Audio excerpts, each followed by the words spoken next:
Привет, мои дорогие друзья! Добро пожаловать на мой канал. Сегодня готовлю очень вкусную праздничную выпечку шакер-бура. Приготовление начинаем с начинки. 500 граммов очищенного жареного фундука измельчаем в блендере. К измельченному фундуку добавляем 2 стакана сахара, объем стакана 200 мл и 1 чайную ложку кардамона. Все перемешиваем и начинка готова.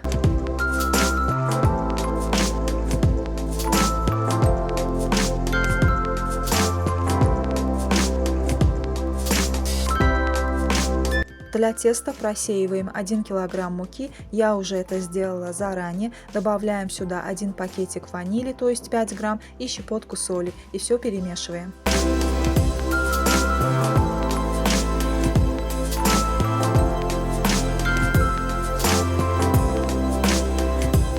В середине делаем углубление, добавляем сюда 3 яичных желтка.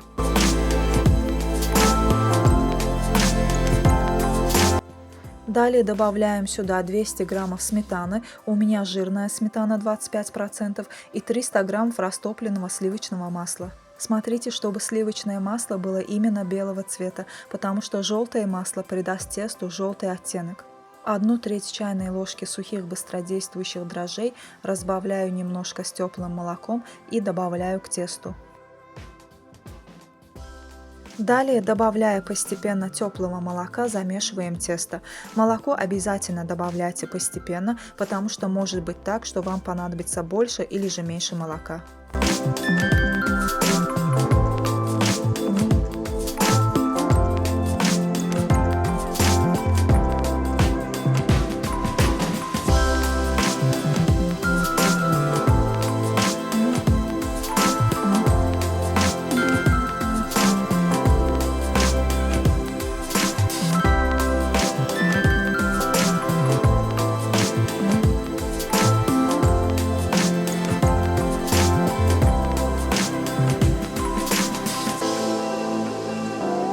Тесто для шакер-буры должно быть именно таким твердым, похоже немножко на пластилин.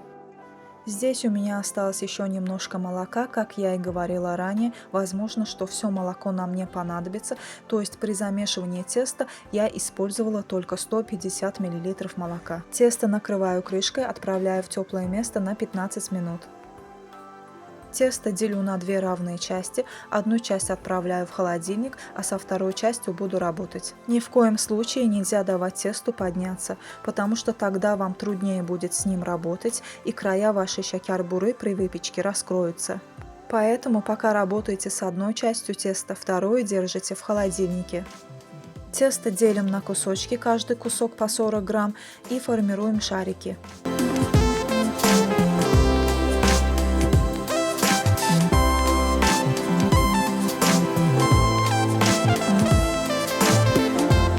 Далее каждый шарик раскатываем как на видео, не совсем тонко.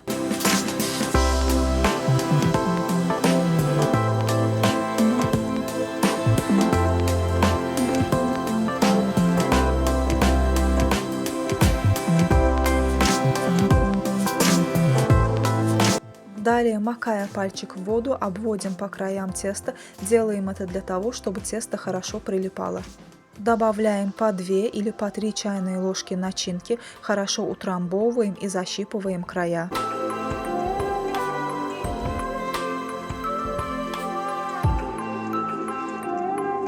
Обратите внимание на то, чтобы начинка не касалась краев теста, потому что тогда тесто может раскрыться.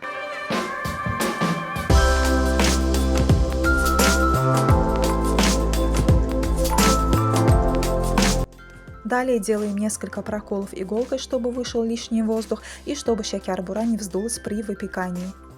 И делаем все то же самое со всем оставшимся тестом. После того, как закончим этот процесс, приступаем к формовке шакер-буры. Сначала закручиваем края. Это не так уж и сложно, если наловчиться, то у вас все получится.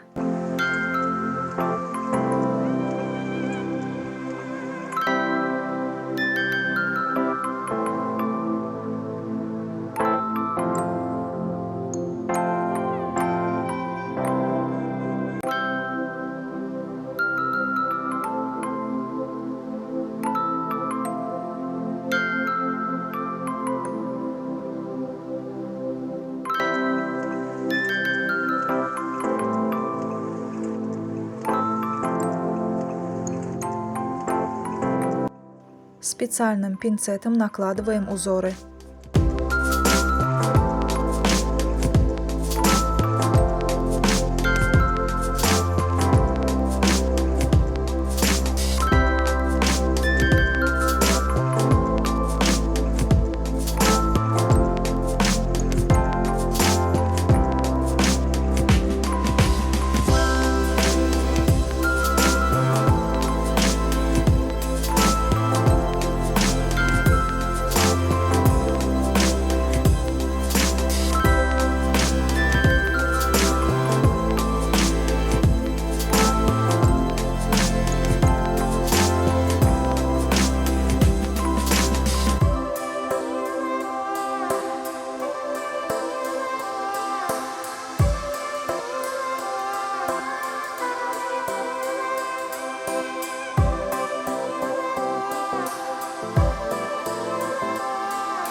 Оставляем минут на 15 на противне, ничем не накрывая, для того, чтобы поверхность шакер-буры подсохла. В таком случае при выпекании узоры шакер-буры не исчезнут.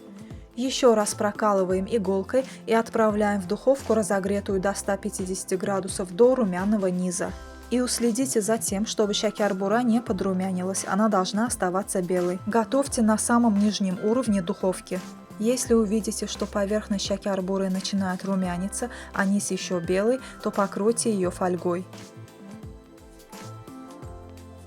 Ну вот, друзья, посмотрите, сверху шакер-бура белая, а снизу румяная, как и должно быть.